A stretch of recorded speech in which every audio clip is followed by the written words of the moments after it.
যদি কেউ গায়ের মধ্যে পড়ে তাইলে আপনি আমি সকলে তার প্রতিবাদ করা লাগবে। সুন্নিদের জীবনে কাহারও গায়ের উপরে পড়ে ঝগড়া করে নাই। আল্লাহ রাব্বুল আলামিন বলেন, যদি তোমাদের উপরে কেউ যুদ্ধ বাঁধাইতে চেষ্টা করে তোমরা ঘরে বসে থাকবা না, ওই বাতিল অপশক্তির বিরুদ্ধে তোমাদেরকে ময়দানে নামতে হবে।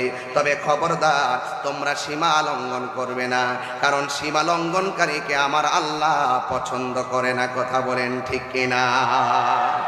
এই জন্য যুবক ভাইয়েরা আমার, হকের জন্য ময়দানে নামতে রাজি আছেন না নাই? আর জোরে বলো, আছে না নাই? যেই কোনো মুহূর্তে হকের জন্য জীবন দিতে হবে, এটাই হলো কারবালার শিক্ষা। কারণ আমার এই পৃথিবীর মধ্যে যারা হুসাইনি চেতনার মুসলমান, এরা কখনো অন্যায়ের কাছে মাথা নত করে না। কথা বলেন ঠিক কিনা? তুমি মিসওয়াক করা ফজিলত জানো,